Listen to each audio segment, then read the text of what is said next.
Hello students, welcome back to our YouTube channel IPMET by LPT. So this is the next lecture of mensuration. So हमने इससे पहले mensuration 1 में 2D से related question देखे थे. 2D figures जैसे circle, triangle, उनका mix idea, उनसे रिलेटेड एरिया, पेरीमीटर्स, इन सब का आइडिया हमने डिस्कस किया था.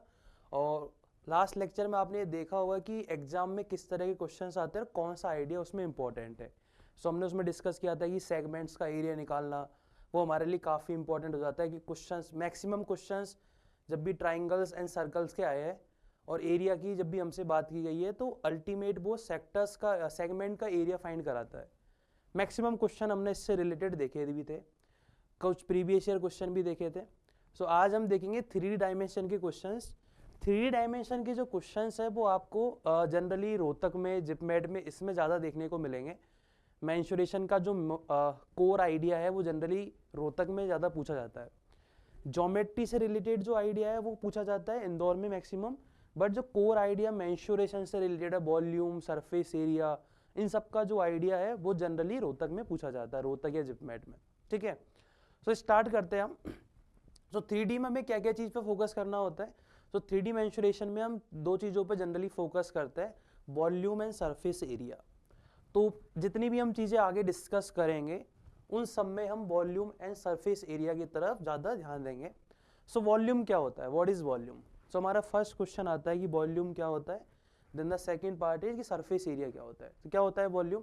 तो जितना भी एक 3D फिगर क्या है, 3D फिगर का मतलब क्या है, जैसे कोई रूम हो गया, आपके पास एक ब्रिक हो गई, है ना, कुछ भी ऐसा 3D फिगर, चाहे मैं इस पेंसिल की बात कर रहा हूँ, ये भी एक 3D फिगर है. ठीक है, चाहे आप अपने आसपास जो भी मैक्सिमम चीज़ें देख रहे हो, एसी फैन, ये सब 3D फिगर्स है. ठीक है, सो इनके वॉल्यूम का मतलब क्या होता है, जितना भी स्पेस ये ऑक्यूपाई करते हैं, जितना भी स्पेस ये ऑक्यूपाई करते हैं इसे हम वॉल्यूम बोलते हैं. ठीक है, so volume of a solid figure, the space occupied of that solid by that solid. तो जितना भी स्पेस ऑक्यूपाई करेगा सॉलिड वो हमारा क्या होगा, वॉल्यूम होगा. ठीक है, और सरफेस एरिया क्या होगा, तो जितनी भी उसकी सरफेस होती है, जैसे अगर मैं बात करूँ एक रूम, तो रूम में आप देखोगे 6 आपके पास सरफेस दिखेगी आपको, है ना. तो इस सरफेस, सारी की सारी सरफेस का जो एरिया है दैट वुड बी क्या होगा हमारे पास, टोटल सरफेस एरिया. ये दो टर्म्स है जो हमें जनरली इसमें काम आती है, वो मैंने यहाँ पे लिखी भी हुई है. The volume of a solid is the space occupied by the solid. Volume is generally denoted by B. Maximum time इसे हम बी से डिनोट करेंगे. और इसकी जो यूनिट होती है that would be centimetre cube, metre cube, या जिस भी हमारे पास जिस फॉर्म में गिवन होगी यूनिट, उसकी उसमें हमारे पास लेंथ का क्यूब होता है जनरली, है ना. तो क्यूबिक सेंटीमीटर या फिर मीटर क्यूब या क्यूबिक मीटर, इस तरह से इसको डिनोट किया जाता है. The surface area of a solid is sum of all area of all its surface. जितनी भी इसकी सरफेस होती है उन सब का जो एरिया का एडिशन आएगा that would be our surface area. और इसकी एरिया की बात हो रही है तो यूनिट बेसिकली क्या होगी, मीटर स्क्वायर, सेंटीमीटर स्क्वायर, या फिर इसे हम लिखते हैं स्क्वायर मीटर्स, स्क्वायर सेंटीमीटर, इस तरह से भी हम इसे लिखते हैं. ठीक है, सो यूनिट का हमें थोड़ा ध्यान रखना होता है जब भी हम क्वेश्चन डील करेंगे. सो हमें केयरफुल रहना है यूनिट्स के लिए कि हम जब आंसर निकालें तो यूनिट सेम होनी चाहिए. ऐसा नहीं कि हमने एक कैलकुलेशन सेंटीमीटर में कर दी, एक मीटर में कर दी, एक हम किलोमीटर में कर दे, तो वो गलत हो जाएगा. तो वहाँ पर हमारा आंसर मैच नहीं आएगा, आंसर हमारा मैच नहीं करेगा. तो हमें केयरफुली इसको देखना है कि जब भी हम मेंसुरेशन के क्वेश्चन करेंगे तो सेम यूनिट हो. अब कैसे सेम यूनिट होगी, क्या होगा, तो कुछ कन्वर्जन आपको बेसिक पता भी होने चाहिए. जैसे 1 मीटर इक्वल टू 100 सेंटीमीटर, ये काफ़ी हमारे यूज होता है. अगर हम 1 किलोमीटर की बात करें so that would be 1000 metre. ठीक है, जनरली जो हमारे काम आते हैं वो मैं आपको बता रहा हूँ, मीटर और सेंटीमीटर वाला काफ़ी यूज होता है. सो अगर मीटर को सेंटीमीटर में कन्वर्ट करना है तो मल्टीप्लाई बाई 100, एंड सेंटीमीटर से मीटर में जाना है तो आपको 1/100 से मल्टीप्लाई करना होगा. ठीक है, सिमिलर वे में किलोमीटर से मीटर में जाना है देन आप 1000 से मल्टीप्लाई करोगे, एंड अगर आपको मीटर से किलोमीटर में आना है तो आप 1000 से डिवाइड कर दोगे. तो ऐसे आपको कन्वर्जन आना चाहिए. क्लियर ये वाली चीज़, यहाँ तक आपको समझ में आ गया होगा. ठीक है, नाउ हम स्टार्ट करते हैं. तो सबसे पहला जो आइडिया जो हमें डिस्कस करना है दैट वुड बी प्रिज्म. तो प्रिज्म क्या होता है कि दो पॉलीगॉन ले सकते हैं, किसी भी कोई भी पॉलीगॉन हो सकता है ट्राइंगल, हो सकता है quadrilateral, it may be pentagon, it may be hexagon, कुछ भी. सो दो पॉलीगॉन पैरेलली अगर रखे हुए हैं तो इस तरह से मैंने दो पैरेललोग्राम बना दिए और इनकी जो लेटरल सरफेस है मतलब जो साइड वाली वो एक पैरेललोग्राम टाइप की हो जाए। अगर मान लो ये पॉलीगॉन है तो पैरेललोग्राम टाइप की होगी। अगर मान लो ये मेरे पास एक जो सरफेस है ये अगर स्क्वायर है, सॉरी अगर हम बात करें सर्कल है तो सर्कल है तो जो साइड वाली जो सरफेस होगी जो लेटरल सरफेस वो बेसिकली पैरेललोग्राम नहीं बनेगी। बट अगर ये मेरे पास हेक्सागन है, ये मेरे पास क्वाड्रिलेटरल है, ये इस तरह की सरफेस, तो ऐसे में डायग्राम भी बना हुआ है कि अगर मान लो मैंने बेस, अगर मान लो हमने जो बेस लिया है वो एक रेक्टेंगल है, रेक्टेंगल की शेप है, दैट इज ए क्वाड्रिलेटरल है। तो आप देखोगे कि इसकी जो लेटरल सरफेस है मतलब चारों ओर की जो सरफेस है वो भी एक पैरेललोग्राम है। ठीक है, अगर आपने ट्राइंगल लिया तो आप देखोगे कि ये तीन सरफेस जो आपको लेटरल तीन सरफेस दिख रही है साइड की वो भी एक पैरेललोग्राम है। बट अगर मैं सर्कल लेता हूं तो सर्कल लेंगे तो क्या बनेगा, तो ये मेरे पास जो सरफेस बनेगी ये पैरेललोग्राम नहीं होगी लेटरल, क्योंकि ये पैरेललोग्राम वाला कांसेप्ट कहां पर यूज होता है जब हम जो बेस ले रहे हैं या फिर बेस और जो टॉप ले रहे हैं वो बेसिकली अगर पॉलीगॉन हो तो ये कंडीशन ट्रू होती है। ठीक है, यहां तक आपको समझ में आया होगा। इसके अलावा अगर जरूरी है कि क्या दोनों की दोनों जो हम बेस ले, दोनों की दोनों जो पॉलीगॉन ले रहे हैं वो सेम हो, it may be same it may be not, तो जरूरी नहीं है कि सेम हो। ऐसा हो सकता है कि भाई एक आपने थोड़ा बड़ा ट्राइंगल ले लिया और एक आपने छोटा ले लिया, बस कॉन्ग्रुएंट होने चाहिए, ज्यादा कुछ नहीं। तो इस तरह से ले लिया, इनको अगर मिलाओगे आप तो अब देखोगे कि उसमें फिर दिक्कत होने लगेगी। ठीक है, सो अगर इसके बाद तो बेसिकली ये दोनों की दोनों कॉन्ग्रुएंट होनी चाहिए। कॉन्ग्रुएंट का मतलब है कि भाई अगर ये मेरे पास इनकी जो स्ट्रक्चर है वो सेम होनी चाहिए। अगर ये मेरे पास रेक्टेंगल है तो ये भी रेक्टेंगल होगा, अगर ये मेरे पास स्क्वायर है तो ये भी स्क्वायर होगा, सेम वाला। ऐसा नहीं कि छोटा बड़ा नहीं ले सकते। ठीक है, कॉन्ग्रुएंट हमें लेना है, अगर आप कॉन्ग्रुएंट नहीं लोगे तो दिक्कत हो जाएगी। क्लियर ये वाली चीज। अब नेक्स्ट आइडिया समझते हैं। इसके बाद आता है मेरे पास राइट प्रिज्म। राइट प्रिज्म क्या होता है, जो आपने पॉलीगॉन लिया है अगर वो रेगुलर है, जो आपने पॉलीगॉन लिया है अगर वो रेगुलर पॉलीगॉन है, रेगुलर पॉलीगॉन मतलब एक हमारे पास इक्विलेटरल ट्राइंगल, स्क्वायर, ठीक है, पेंटागन, रेगुलर हेक्सागन। अगर आप दो हमारे बेस और टॉप है वो रेगुलर अगर आप पॉलीगॉन लेते हो तो बेसिकली उसे हम बोलते हैं राइट प्रिज्म। क्या बोलते हैं, राइट प्रिज्म। तो इसका मतलब ये जो मेरे पास स्ट्रक्चर है तो क्यूबॉइड क्या राइट प्रिज्म होगा? नहीं, ऐसा नहीं होगा, क्योंकि मुझे रेगुलर प्रिज्म रेगुलर पॉलीगॉन लेना है। ठीक है, तो कॉन्ग्रुएंट पॉलीगॉन अगर रेगुलर है तो बेसिकली ये कौन सा प्रिज्म बनेगा, तो इसे हम राइट प्रिज्म बोलेंगे। ठीक, रेगुलर मतलब बिल्कुल सब कुछ उनका जो सारे के सारे एंगल्स, सारे के सारे साइड सब इक्वल होती, जो हमने रेगुलर पॉलीगॉन की डेफिनेशन देखी थी। तो क्या सर्कल वाले केस में, तो सर्कल वाले केस में इसे अगर ये दोनों की दोनों सेम सर्कल है तो देखो ये अब ये एक तरीके से पॉलीगॉन तो है नहीं, या फिर अगर हम बात करें अगर कोई कह सकता है कि पॉलीगॉन, हम पूछ सकते हैं कि पॉलीगॉन नहीं है, ये हमारे पास स्ट्रेट साइड से नहीं बना। सो बट इसे भी हम क्या बोलते हैं, इसे भी राइट प्रिज्म बोलते हैं। हम राइट प्रिज्म बोलेंगे, या फिर हम इसे बोलेंगे राइट सिलेंड्रिकल प्रिज्म, है ना। तो इस तरह से इसे बोला जाता है, ये इनके नेम है, राइट सिलेंडर, इस तरह से इनको बोला जाता है। तो अल्टीमेट राइट प्रिज्म का मतलब क्या हो गया, अगर बेस एंड टॉप दोनों की दोनों रेगुलर पॉलीगॉन से मिलके बने होते हैं, तो ये जो कॉन्ग्रुएंट मेरे पास सरफेस है ये अगर रेगुलर पॉलीगॉन है तो हम उसे क्या बोलेंगे, राइट प्रिज्म बोलेंगे। अदरवाइज उसको राइट प्रिज्म नहीं बोला जाता है। सर्कल वाले केस में अगर ये दोनों सर्कल है तो अभी उसे हम राइट प्रिज्म ही बोलेंगे, मतलब राइट सिलेंडर बोलेंगे, बाकी और केस में हम इसे नहीं बोलते हैं। तो ऐसा बस डेफिनेशन के लिए नेम बोला गया, बाकी इसका कोई और खास इंपॉर्टेंस नहीं है हमारे लिए। क्लियर है वाली चीज। चलो, सो अगर हमने बेस रेक्टेंगल लिया तो इस तरह का एक प्रिज्म बनेगा, ट्राइंगल लिया तो इस तरह का बनेगा, और सर्कल लिया तो इस तरह का एक प्रिज्म बनेगा।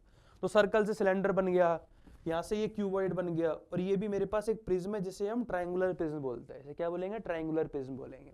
क्लियर है वाली चीज। चल, सो सबसे पहले अगर मैं किसी भी प्रिज्म की बात करूं, किसी भी जनरल प्रिज्म की, अगर आपको ये तीन फॉर्मूले पता है तो आप किसी भी प्रिज्म का वॉल्यूम, सरफेस एरिया और total surface area, lateral surface area find कर सकते हो।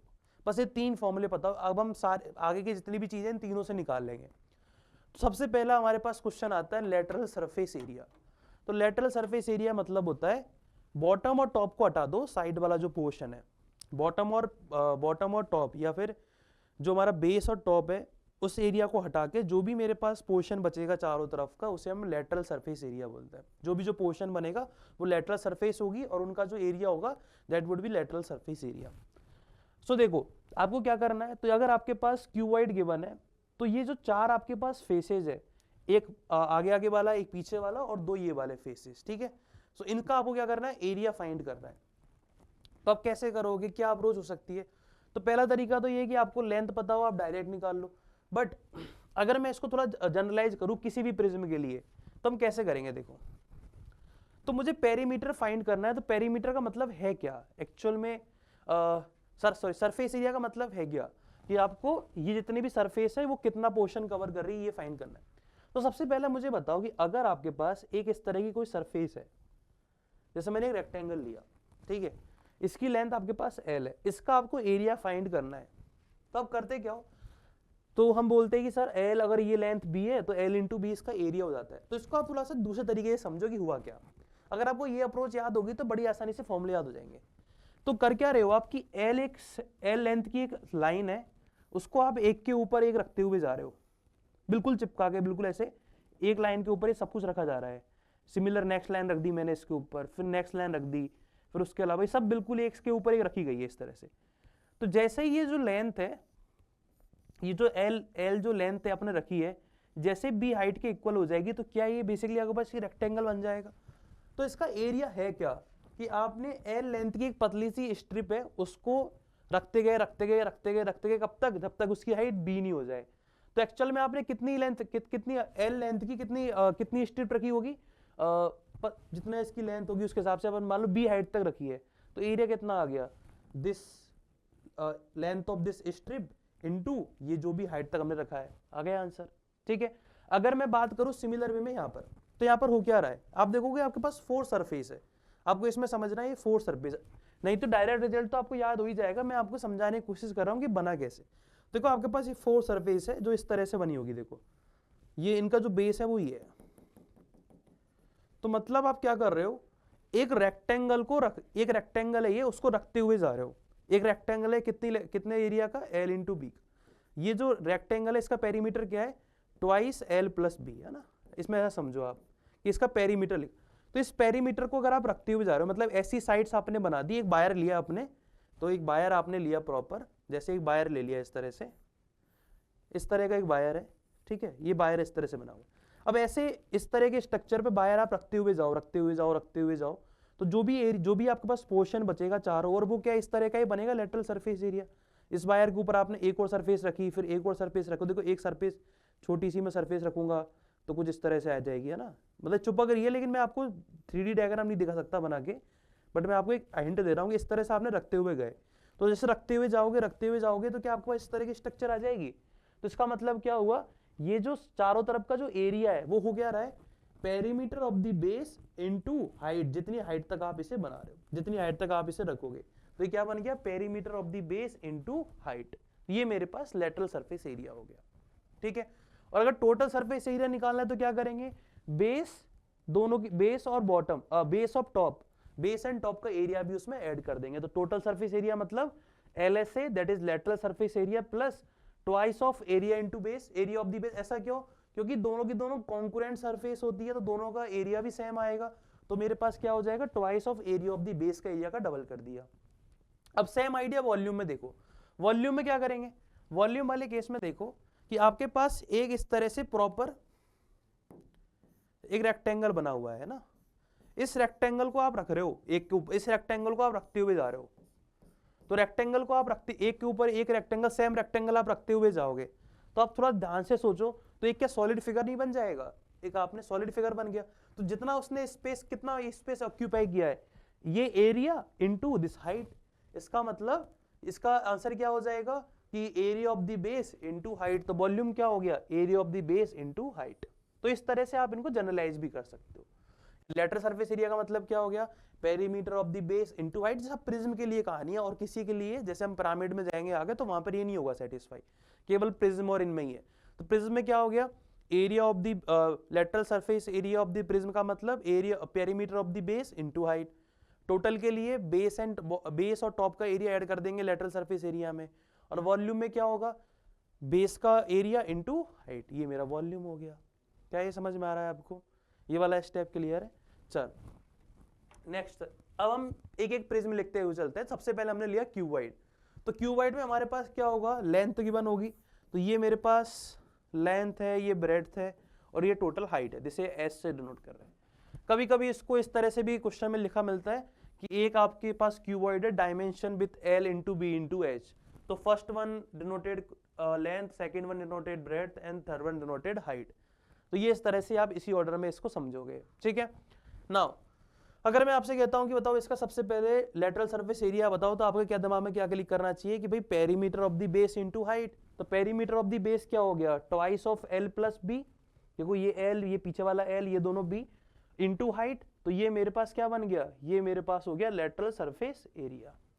टोटल के लिए क्या करेंगे, नीचे वाले का एरिया और ऊपर वाले का एरिया ऐड कर दो, तो एल इंटू बी और एल इंटू बी ऐड करेंगे, सो टोटल आपके पास ये बनेगा twice of L B into B H into H L. ये आपके पास टोटल सरफेस एरिया का फॉर्मूला आ गया, किसके लिए, क्यूबॉइड के लिए। वॉल्यूम क्या होता है, area of the base into height, that is L into B into H. ये आपके पास area of the base into height आ जाएगा। क्लियर ये वाली चीज। और अगर मैं इस कॉर्नर से, अगर हम इस पॉइंट से इस पॉइंट तक की जो डिस्टेंस देखें, तो ये मेरी एक डायगोनल होगी, ये सबसे बड़ी डायगोनल होती है इसमें, तो इसकी जो लेंथ होती है वो क्या होती है, square root of L square plus B square plus H square.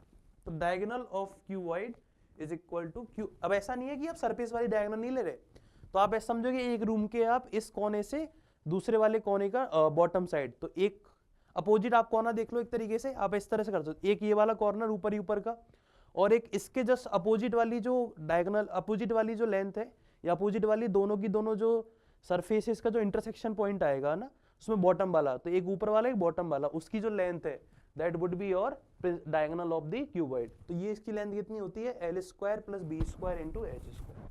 ये मेरे पास इसका बेसिक सा आइडिया। तो ये चीज मुझे पता होनी चाहिए किसमें, क्यूबॉइड में। तो क्यूब क्या होता है, क्यूब क्या होता है, तो क्यूब आपके पास एक प्रॉपर सरफेस है जो किससे बनेगा, तो बेसिकली इसमें लेंथ ब्रेड्थ और हाइट तीनों की तीनों इक्वल होती है। तो बस उसमें कुछ नहीं होगा, सारे के सारे फॉर्मूले में एल बी और एच की वैल्यू किसी एक सिंगल वेरिएबल के इक्वल पुट कर देंगे, तो टोटल सरफेस एरिया आ जाएगा 4a स्क्वायर। अगर मैंने एक इक्वल पुट किया, उन सारे वैल्यू एल बी और एच सबको का सबके इक्वल कर दिया, तो ये सारी की सारी आपको ए गिवन है। तो ये भी ए है, ये साइड भी ए है, ये आपके पास जो लेंथ गिवन है ये भी आपके पास ए है, तो सब कुछ ए गिवन है इसमें, ठीक है। तो टोटल सरफेस हो जाएगा 6a स्क्वायर, वॉल्यूम हो गया a क्यूब, एंड जो डायगोनल बनेगी वो क्या बनेगी, √3a। तो देखो सब कुछ जो भी हमने क्यूबॉइड में देखा था वो सारी की सारी चीजें यहाँ पर आपको देखने को मिलेगी। क्लियर है ये वाली चीज। तो दो बेसिक सा हमारे पास प्रिज्म का आइडिया, दो बेसिक प्रिज्म हमने लिए, उनसे रिलेटेड हमने फॉर्मूले डिस्कस किया है। क्या ये वाली बात क्लियर है? चलो कुछ बेसिक से क्वेश्चन करते हैं इनसे related. So the dimension of a room is 12 metre, 7 metre and 5 metre. इसका मतलब लेंथ मेरे पास 12 है, ये मेरे पास ब्रेड्थ है और ये मेरे पास हाइट है।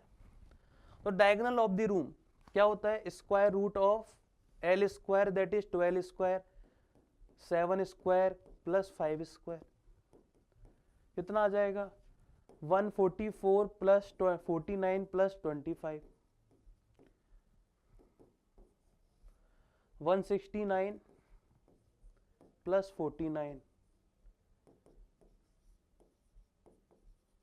Square root of 218, square root of 218।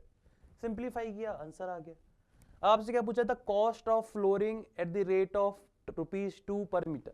अब देखो फ्लोरिंग की बात हुई है, अगर पर मीटर स्क्वायर के लिए जो आपका जो चार्ज लगता है वो ₹2 है, तो फ्लोरिंग मतलब बेस, केवल बेस की बात। तो आपके जो फ्लोरिंग, जैसे हम कभी कराते हैं ना घर में टाइल वगैरह ये सब लगाते हैं, तो उसे हम फ्लोरिंग बोल गए, एक तरीके से उसको हम फ्लोरिंग बोल सकते हैं ना। सो क्वेश्चन के अकॉर्डिंग 1 मीटर स्क्वायर के लिए आपको ₹2 खर्च करने पड़ेंगे फ्लोरिंग के लिए। तो आपको कितना कितना पैसा लगेगा टोटल फ्लोरिंग करें, तो आप क्या करोगे, जो भी मेरे पास बेस है उसका जो एरिया आएगा उसको 2 से मल्टीप्लाई कर देंगे, क्योंकि वो एरिया भी मीटर में आएगा। तो बेस का एरिया कितना होगा, तो बेस का एरिया होगा इन दोनों का मल्टीप्लिकेशन, दैट इज 84। तो एरिया ऑफ द बेस क्या हो गया, फ्लोरिंग कहां पर होगी, बेस पर, तो एरिया ऑफ द बेस हो गया 12 × 7 दैट इज 84। ठीक है। तो कॉस्ट कितनी लगेगी, तो कॉस्ट हो जाएगी मेरे पास 1 मीटर स्क्वायर के लिए 2 है, सो 84 मीटर स्क्वायर के लिए कितनी लगेगी, 84 इंटू 2 दैट इज 168। तो 168 रुपीज का खर्चा आएगा अगर मैं इसमें इस तरह से फ्लोरिंग कराता हूँ। सो वाइट वॉशिंग का, अब देखो वाइट वॉशिंग जनरली हम फ्लोर पे तो नहीं कराते, तो जितनी भी मेरे पास 5 सरफेस बचेगी एक्सेप्ट फ्लोर, उन सब पे वाइट वॉशिंग होती है, ठीक है। वाइट वॉशिंग मतलब पेंट बोल सकते हैं अपन एक सिंपल वे में।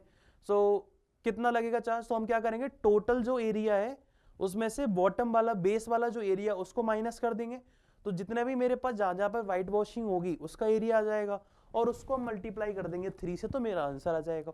तो क्या करेंगे, सो टोटल सरफेस एरिया में से बेस का एरिया माइनस करना, टोटल सरफेस एरिया क्या होता है, twice of L into B, L into B का मतलब 84, ठीक है, B into H that is 35 plus 60, ये मेरे पास टोटल सरफेस एरिया हो गया, उसमें से तुम बेस का एरिया माइनस कर दो 84। सो कितना आ गया, ये आपके पास आ गया 70 और 120 90 माइनस 90 प्लस 84 बनेगा, दैट वुड बी, ये बनेगा मेरे पास 274। तो 274 इसका एरिया आ गया इन सारी की सारी 5 सरफेस का, 274 मीटर स्क्वायर, ठीक है, सारा कुछ मीटर में चल रहा है। तो कितना कॉस्ट लगेगा, 274 को आप 3 से मल्टीप्लाई कर दो, ये आपका आंसर आ जाएगा।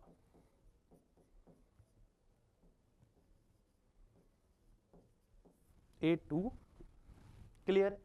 बेसिक सा क्वेश्चन था, जनरली ऐसे क्वेश्चन आपको देखने को मिल जाते हैं, कभी कभी दिख जाए। तो आपको पता होना चाहिए कि अच्छा कि व्हाइट वॉशिंग का चार्ज निकालना है तो टोटल एरिया निकाल के इंटू 2 कर दिया, ठीक है। अगर मुझे फ्लोरिंग का चार्ज निकालना है तो फ्लोरिंग का एरिया निकाल के कॉस्ट से मल्टीप्लाई कर दिया, ठीक है, ये वाली चीज। चल 2 cubes each of volume 64 centimetre cube, तो 2 क्यूब्स है, वॉल्यूम 64 सेंटीमीटर है। सो वॉल्यूम 64 है और क्यूब का आपके पास वॉल्यूम क्या होता है, ए क्यूब, यहाँ पर ए उसकी साइड होती है, तो इसका मतलब जो आपके पास क्यूब है उसकी साइड कितनी है, 4। तो 4 सेंटीमीटर के 2 क्यूब आपने मर्ज करके लिखे हुए हैं, एक आपके पास ये क्यूब है, एक आपके पास ये क्यूब है, दोनों आपने ज्वाइन करके लिख दी, तो आपके पास 2 क्यूब बने हुए हैं, एक ये वाला क्यूब है, इस तरह से एक क्यूब और आगे आ जाएगा, ठीक है। तो आप थोड़ा ध्यान से देखोगे, ये सिर्फ फ्रंट फेस दिख रहा है आपको ना, बैकवर्ड फेस नहीं दिख रहा, फ्रंट फेस। तो अगर हम दोनों क्यूब जोड़ कर लिखे तो बेसिकली हुआ क्या, जो इसकी लेंथ है वो 8 हो गई, हाइट तो वही सेम रही दोनों 4, और जो ब्रेड था इसका पीछे वाला पोर्शन वो भी 4 ही रहा होगा। क्या ये वाली बात क्लियर है, ठीक है। इस तरह से ये बन जाएगा ना। तो हमें समझ में आ रहा है कि जैसे मैंने 2 क्यूब्स को ज्वाइंट किया तो क्यूबॉइड बनेगा, जिसमें लेंथ हो जाएगी 8, ब्रेड्थ हो जाएगी 4 एंड हाइट भी 4 हो जाएगी। इसका मतलब इसका वॉल्यूम कितना आएगा, वॉल्यूम हो जाएगा 8 इंटू 4 इंटू 4, कितना आ गया 32 इंटू 4 दैट इज 128। तो ये हमसे क्या पूछा है, बट हमसे सरफेस एरिया पूछा है, वॉल्यूम नहीं, हमने वॉल्यूम गलत निकाल दिया, सरफेस एरिया पूछा। सरफेस एरिया निकाल देंगे, कैसे निकालेंगे, काफी आसानी से निकाल सकते हैं। कैसे निकालेंगे देखो, so L into B into H मुझे पता है कितना है, 8 इंटू 4 इंटू 4 है ना, एक तरीके से।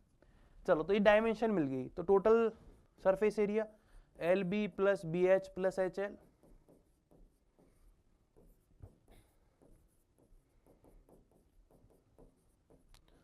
सिक्सटी 4 एंड 16 80, टोटल हो गया 160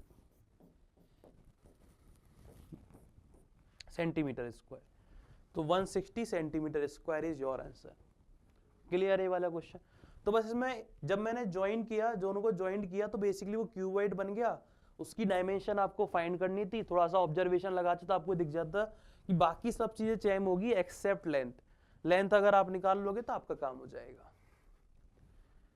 3 mutually adjacent faces of a cuboid have area.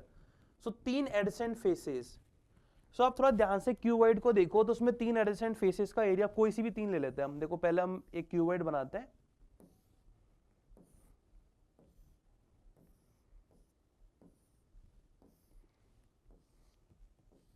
ये आपके पास एक क्यूबॉइड है। अब आप इसकी 3 एडजेसेंट फेसेस देखो कोई सी भी, तो देखो मैंने एक पीछे पीछे वाली ले ली, एक मेरे पास इधर इधर वाली हो गई और एक नीचे नीचे वाली, है ना, 3 एडजेसेंट फेसेस हो गई है। अब इनका देखो थोड़ा ध्यान से, तो ये देखो L और ये मेरे पास B है और ये मेरे पास हाइट है। तो जो मेरा बेस है, बेस का वो एरिया कितना होगा LB, और पीछे पीछे वाली जो सरफेस है उसका एरिया कितना होगा, ये भी L है तो LH, और ये वाली जो सरफेस है इसका एरिया कितना हो गया BH। देखो ध्यान से, तो टोटल आपको ये आपके पास गिवन है इंडिविजुअल, प्लस नहीं इनका, ये इंडिविजुअल इनका एरिया गिवन है 20, 30 एंड 24। तो LB, BH और HL इन सबकी वैल्यू गिवन है। और आपसे क्यूबॉइड का वॉल्यूम पूछा है। क्यूबॉइड का वॉल्यूम क्या होता है, L into B into H, और आपके पास दो दो के पेयर में सारी वैल्यूज गिवन है। LB गिवन है 20, LH गिवन है 30 और HB गिवन है आपके पास 24। और आपको LVH निकालना है, तो क्या करोगे, तीनों को मल्टीप्लाई कर दो एक साथ, तो L square B square H square कितना आ जाएगा, तो ये आ जाएगा मेरे पास 14400। सो LBH कितना आ गया 120, LBH कितना आ जाएगा 120, मतलब वॉल्यूम कितना आ गया इसका 120 वॉल्यूम आ गया। क्या ये समझ में आ गया आपको? यहाँ तक आई थिंक आपको कोई दिक्कत नहीं होगी। ये बिल्कुल आसान से क्वेश्चंस थे जो हमने क्यूबॉइड से रिलेटेड डिस्कस किया है। डन है, चलो। सो नेक्स्ट देखते हैं राइट सर्कुलर सिलेंडर। सो दो मेरे पास सर्कल्स है, उन सर्कल्स को हमने पैरेलली कॉन्करेंट सर्कल्स को हमने बेस और टॉप बनाया है। उसके अलावा जो चारों तरफ की जो सरफेस है वो कर्व्ड सरफेस बनेगी इसमें, जिससे हम लेटरल सरफेस की जगह कर्व्ड सरफेस बोलेंगे यहाँ पर, है ना। उसको हम कर्व्ड सरफेस या लेटरल सरफेस कुछ भी बोल सकते हैं। सो क्या होता है लेटरल सरफेस का एरिया प्रिज्म में, perimeter of the base into height. तो पेरीमीटर अगर इसकी रेडियस r है, अगर इसकी रेडियस r है सर्कल की, तो इसका पेरीमीटर कितना आ गया 2 पाई r। तो 2 पाई RH इसके पास क्या आ जाएगा मेरे पास लेटरल सरफेस एरिया या फिर curve surface area. Total volume निकालना है तो पाई आर स्क्वायर ऐड कर देंगे, सो ये बनेगा 2 pi RH plus 2 pi r square, that means 2 pi r into r plus h। And volume अगर निकालना, वॉल्यूम किसके इक्वल होता है, area of the base that is pi are square into this height that is h। तो क्या बन गया pi are square h, ये मेरे पास वॉल्यूम बन गया। तो ये मेरे पास फॉर्मूले हो गया। अगर आपको प्रिज्म का फॉर्मूला आता है तो आप इनको बड़ी आसानी से देख सकते हो, इसमें आपको कोई दिक्कत नहीं आएगी। चले आगे नेक्स्ट, चलो कुछ क्वेश्चन देखते हैं इससे related. The total surface area of a cylinder, so total surface area of a cylinder is equal to 4 time the area of the base that is pi are square. और total surface area क्या होता है 2 pi r plus h। So 2 pi r square plus 2 pi RH, simplify करेंगे तो 2 pi RH किसके equal आ गया 2 pi r के, 2 pi r square के। 2 पाई से 2 पाई कट गया, r एक पॉजिटिव नंबर होगा तो ये भी कट जाएगा, तो r और h क्या आ गए इक्वल आ गए। सो इन दोनों का रेशियो कितना आ जाएगा 1:1। बस सिंप्लीफाई करके रेशियो फाइंड करना था r और h का, तो कितना आ गया, वो आ गया मेरे पास 1:1। क्लियर ये वाली चीज। चलो नेक्स्ट देखते पिरामिड। तो अभी तक मैंने 3 प्रिज्म देखे और एक जनरल प्रिज्म का आइडिया देखा। तो अगर आपके पास कैसा भी प्रिज्म आ जाए, चाहे ट्रायंगुलर आ जाए या कोई भी आ जाए, अगर आपको जनरल फॉर्मूला पता है तो आप बड़ी आसानी से perimeter, lateral surface area, curve surface area या फिर आपसे वॉल्यूम पूछे तो आप निकाल सकते हो, कोई दिक्कत नहीं आएगी प्रिज्म में, अगर आपके पास प्रिज्म आ जाए किसी भी तरह का।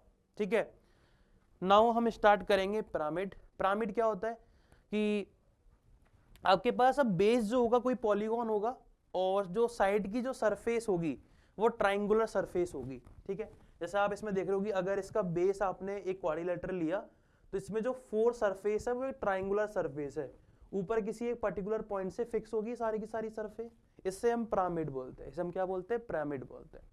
क्या ये वाली बात क्लियर है, पिरामिड क्या होता है? पिरामिड समझ लो, पिरामिड क्या है। तो आपको प्रिज्म और पिरामिड में डिफरेंट समझ में आना चाहिए कि प्रिज्म में 2 पॉलीगॉन पैरेलली होते हैं, देन हमारे पास लेटरल सरफेस होती है।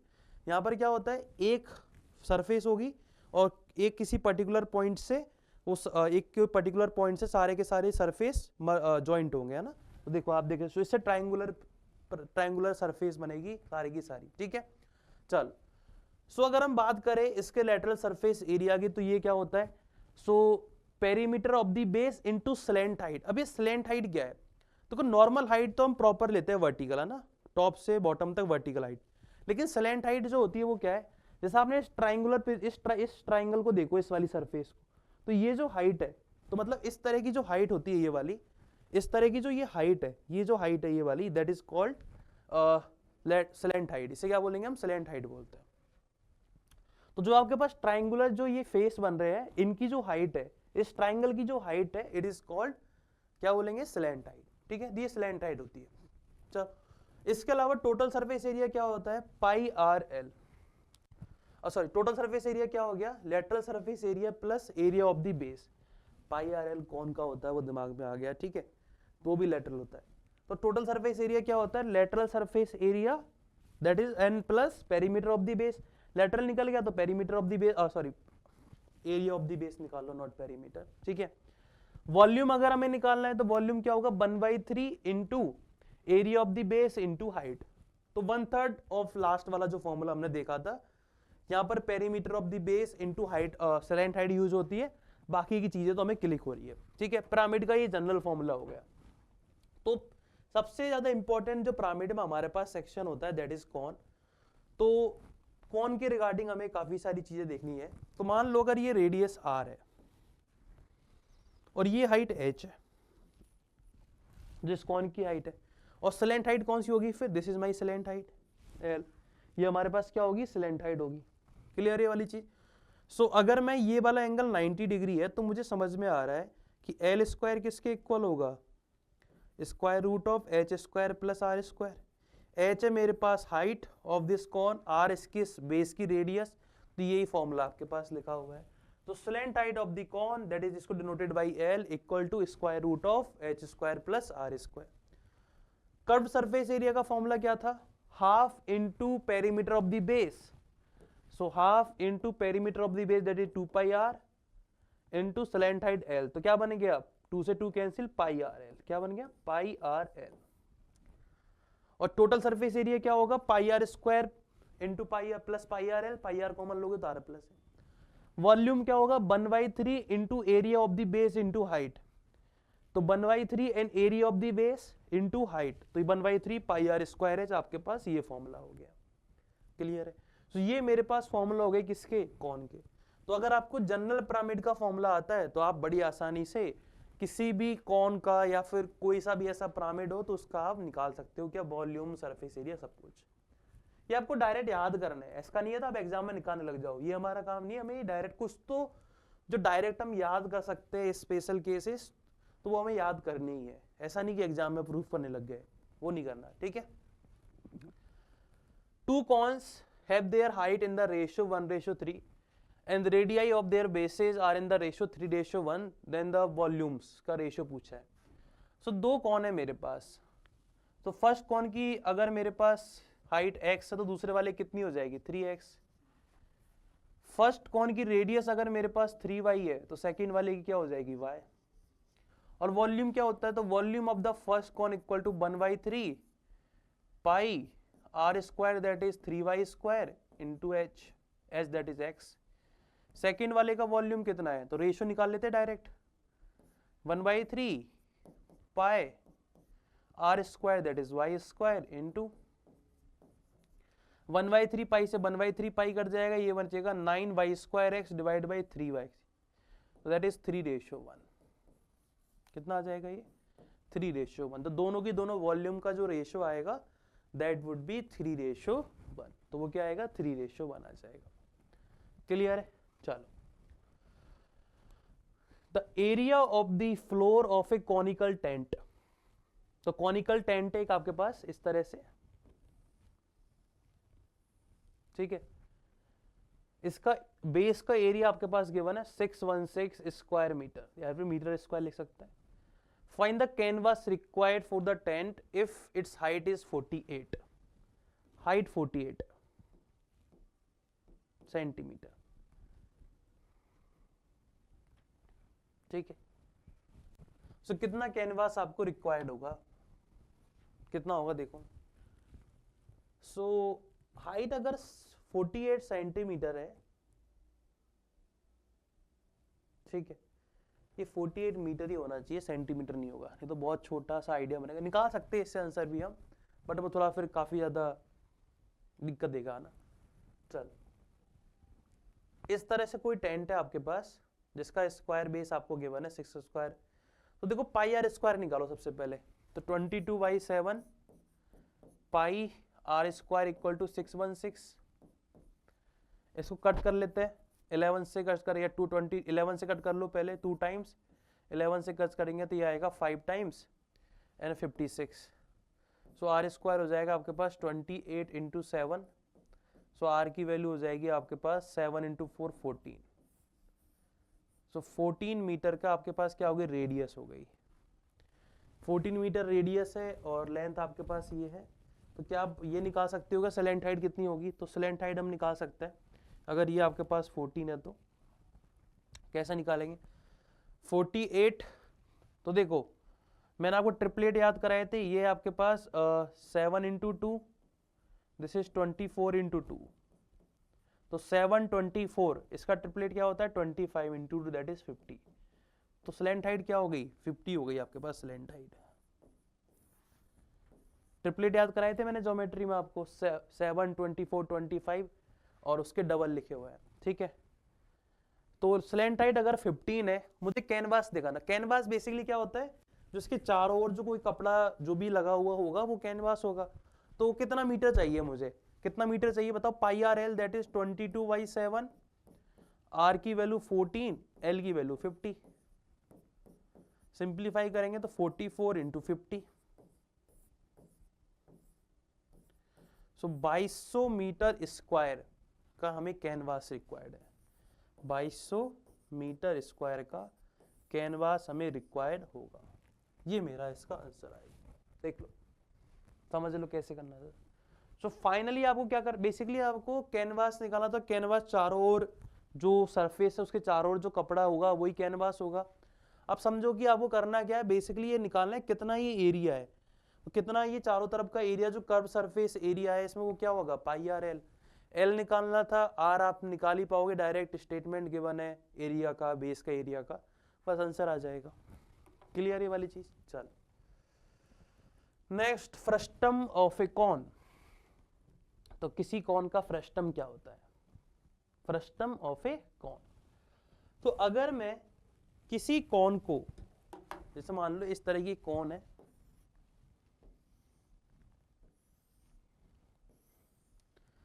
तो मैं ऊपर एक छोटी कॉन इसमें से अलग कर दूं, तो इस वाली कॉन को मैंने क्या किया, एक एक कॉन मैंने इसमें से काट दी, पैरेलल इसके बेस पैरेलल इसके कट कर दी, तो एक इसमें कन्वर्ट हो जाएगा, तो ये कन्वर्ट हो जाएगा इस तरह के स्ट्रक्चर में, सॉरी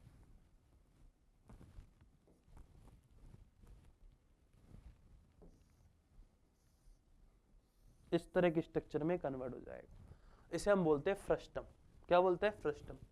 तो अब आप देख रहे हो कि देखो दो डिफरेंट आपको बेस दिख रहे हैं, दो डिफरेंट क्या दिख रहे हैं आपको, बेस दिख रहे हैं। ये मेरे पास फर्स्ट बेस है और ये मेरे पास सेकंड बेस है। इसकी रेडियस में स्मॉल आर बोल रहा हूँ और इसकी मैं सेकंड कैपिटल आर बोल रहा हूँ। दो आपके पास एक बॉटम एक टॉप, दो तरह के आपके पास सर्कल है, दोनों डिफरेंट रेडियस के। अगर इस हाइट को हम एच बोले और ये इसकी स्लेंट हाइट है, तो देखो स्लेंट हाइट तो हम बड़ी आसानी से निकाल सकते हैं कि अगर ये एच है तो ये पोर्शन कितना बचा हुआ, टोटल आर था, इसमें से स्मॉल आर माइनस कर दो, r minus r. So slant height क्या हो जाएगी, h square plus r minus r का स्क्वायर का under root, this is your slant height. ठीक है, चलो तो यहाँ पे मैंने सारे फॉर्मूले लिखे हुए हैं। तो स्लेंट हाइट क्या हो गई, आर माइनस आर का स्क्वायर प्लस एच स्क्वायर। ठीक है, कर्व्ड सरफेस एरिया क्या हो जाएगा, अब आपको डायरेक्ट याद करना है। तो देखो कॉन में होता है पाई आर एल, यहां पर क्या होगा पाई एल, और दो तरह की रेडियस है तो उनका एडिशन। टोटल सरफेस एरिया अगर निकालेंगे तो क्या आएगा, तो total surface area plus top किसके इक्वल हो गया, ये बनेगा curve surface area plus top, that is this one. Top and bottom दोनों होंगे इसमें, curve surface area with base and top, तो इन दोनों का एरिया हम इसमें काउंट करेंगे। तो pi l capital r plus small r plus pi small r square plus pi capital r square. और वॉल्यूम क्या हो जाएगा, this is the volume of pi are square h होता है, यहाँ पर बनेगा r square plus small r square plus r h, small r capital. तो ये आपको फॉर्मूला है जो इसमें याद रखना है। ये थोड़ा सा है ट्रिकी फॉर्मूला याद करने में, थोड़ा सा लगेगा कि लेंदी है, बट हाँ थोड़ा सा प्रैक्टिस करोगे तो याद हो जाएगा। ठीक है, तो ये मेरे पास एक फ्रस्टम का आइडिया हो गया। If the radii of circular end of a frustum of cone are 20 centimetre and 12 centimetre, तो फ्रस्टम के सर्कुलर एंड्स का हमारे पास एक कॉन का वो गिवन है आपके पास, ठीक है, रेडियाई गिवन है और हाइट गिवन है 6, तो आपसे स्लैंट हाइट पूछी है। तो स्लैंट हाइट का फॉर्मूला क्या होता है?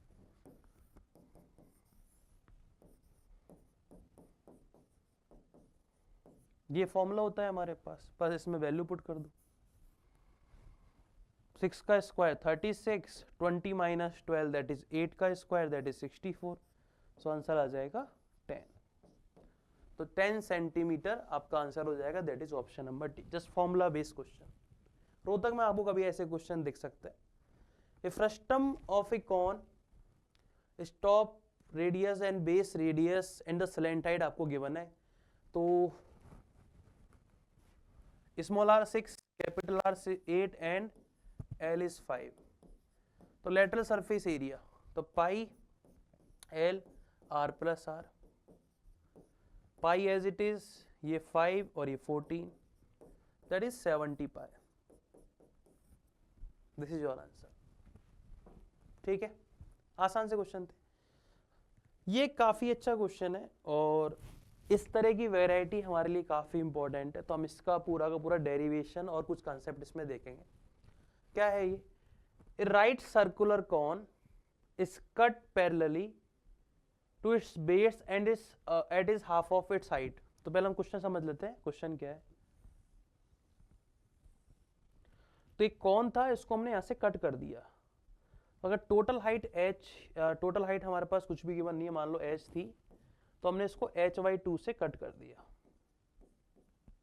ठीक है, तो find the ratio of volume of the frustum, तो ये फ्रस्टम बनेगा नीचे, एंड द ओरिजिनल कॉन। तो इन दोनों का हमें वॉल्यूम फाइंड करना था, फ्रस्टम का एंड ओरिजिनल कॉन का रेशियो, वॉल्यूम का रेशियो। तो एक काफी इंपॉर्टेंट एक रिलेशन है जो इसमें आता है, सिमिलरिटी ऑफ ट्राइंगल्स का यूज करके। सो हम उसको प्रूव कर लेते हैं कैसे वो रिलेशन आता है, तो आपको एक आइडिया लगेगा। तो मैं उसे एक बार प्रूफ कर देता हूं आपके सामने। तो यहां से आपको एक नया कंसेप्ट मिल जाएगा कि मान लो ये आपके पास एक कॉन है,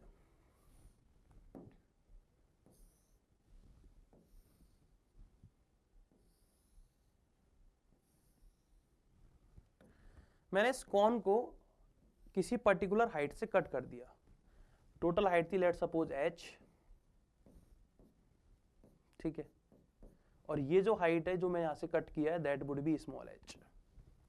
ठीक है, इसकी r कैपिटल R रेडियस मान लेता हूं और इसकी रेडियस मान लेते हैं स्मॉल r।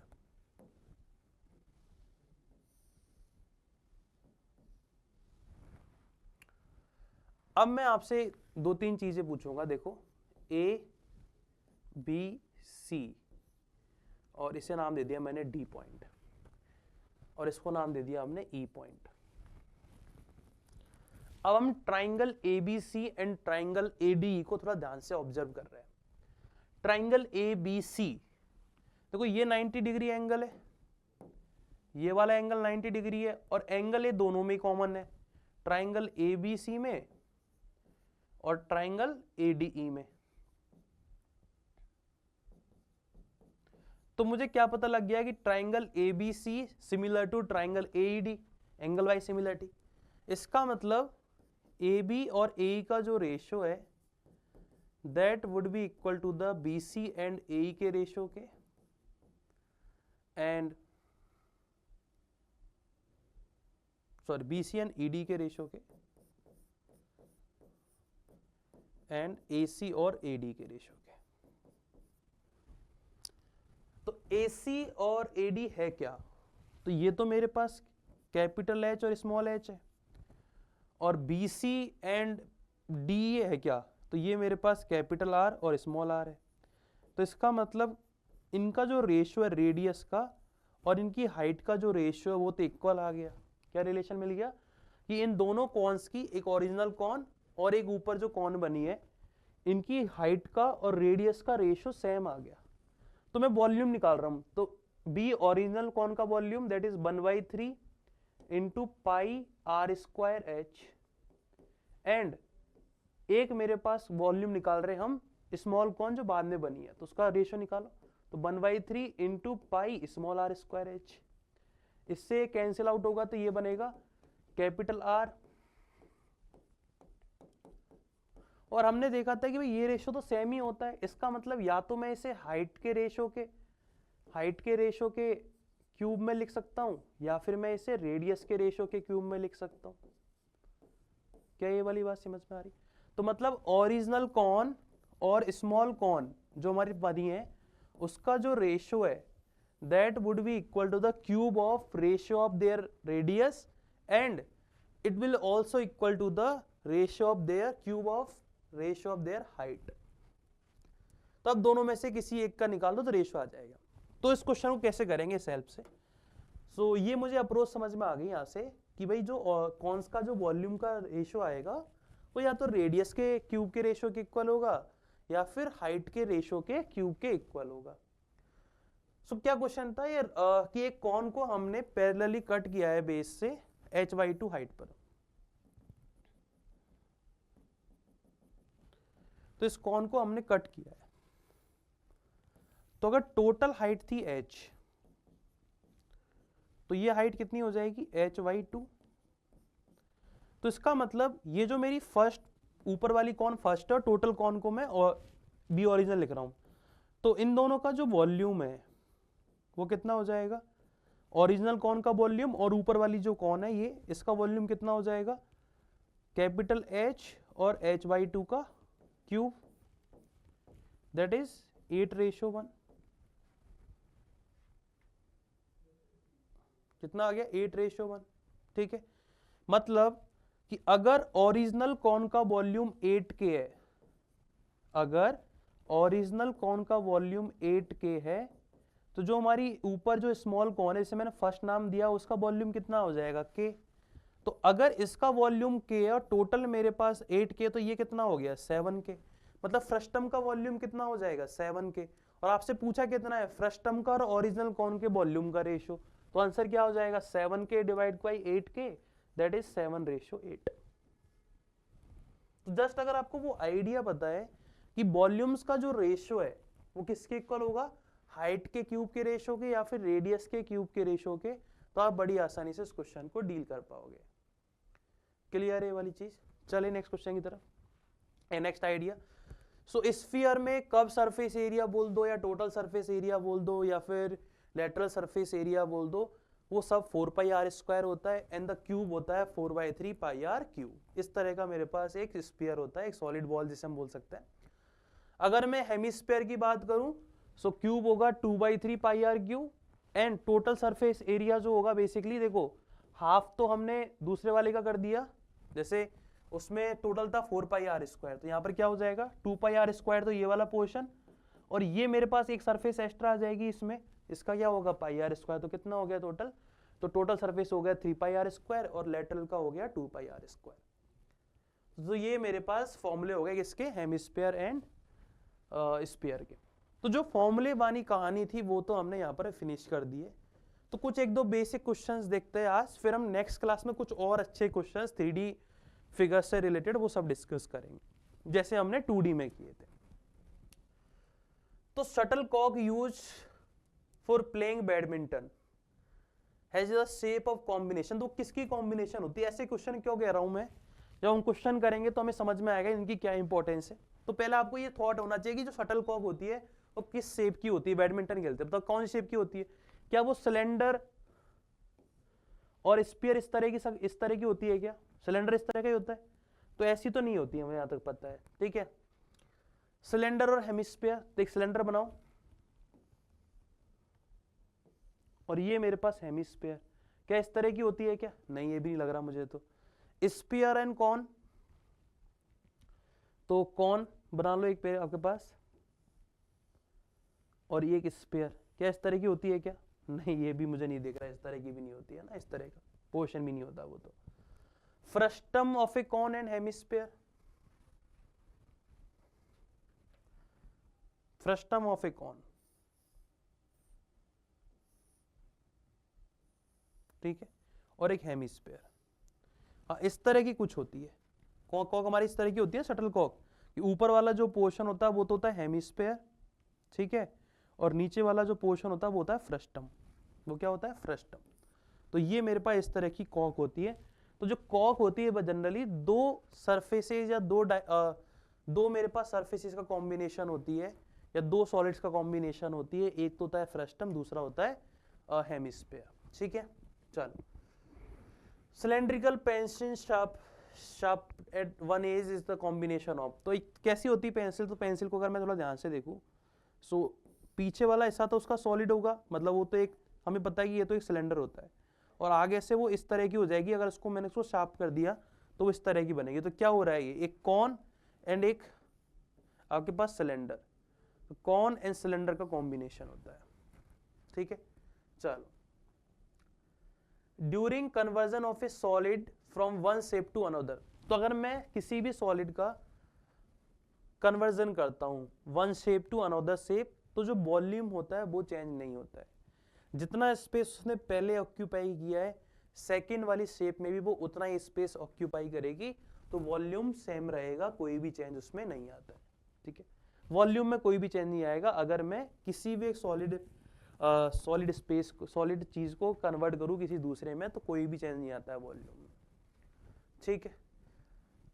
एक दो क्वेश्चन देख लेते हैं। A solid sphere of radius 4 centimetre is melted and recast into the an solid sphere. तो हम किसी सॉलिड को चेंज कर रहे हैं, तो हमें ये चीज पता है कि वॉल्यूम सेम रहेगा, तो वॉल्यूम निकाल देते, पहले ओरिजिनल वॉल्यूम निकाल देते हैं।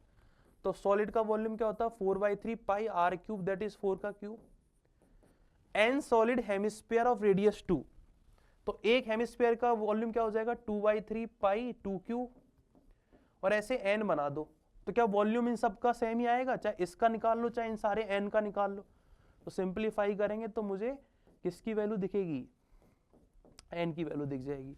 इससे ये कट जाएगा, इससे ये कटेगा 2 टाइम्स, और ये बनेगा मेरे पास 4 का क्यूब होता है 64 इंटू एन इंटू 4, ठीक है। सो एन की वैल्यू कितनी आ गई? 16। तो नंबर ऑफ जो बॉल्स होगी या छोटे छोटे हेमिस्फीयर होंगे वो 16 हेमिस्फीयर होंगे, ठीक है। चलो, सो ये वाला क्वेश्चन आपको समझ में आ गया कैसे करना था। चले नेक्स्ट क्वेश्चन, एक क्वेश्चन और देख लेते हैं, देन हम क्लास एंड करेंगे आज की। क्या क्वेश्चन है हमारे पास? A rectangular field of a dimension 24 and 14 metre. तो एक रेक्टेंगुलर फील्ड है आपके पास, डायमेंशन इसकी 24 14 है, तो ये आपका 24 हो गया और this is 14। A pit of dimension 8x6 was dug up. तो हमने क्या किया, इस यहाँ पर इसमें कहीं पर 8x6 का एक क्या कर लिया, 8 मीटर है 6 का एक पिट या फिर एक गड्ढा, इस तरह से बोल सकते हैं हम ना। एक पिट हमने डग किया, मतलब एक कुछ गड्ढा से कुछ मिट्टी बाहर निकाली होगी, है ना। डेप्थ ऑफ 6 मीटर, तो हम खोदते हुए जा रहे हैं, डग करते हुए जा रहे हैं, तो 6 मीटर तक। तो बेसिकली अगर मैं देखूं तो ये जो सरफेस बनेगी डग करने के बाद, क्या ये भी आपके पास एक क्यूबॉइड जैसी स्ट्रक्चर होगी? आप थोड़ा ऑब्जर्व करो, देखो ऊपर की सरफेस इस तरह से, और इसी को आप निकालते हुए जा रहे हो इस सरफेस में, तो फाइनली जो ये बनेगा कुछ इस तरह का पोर्शन बन जाएगा। फाइनली अगर हम देखें,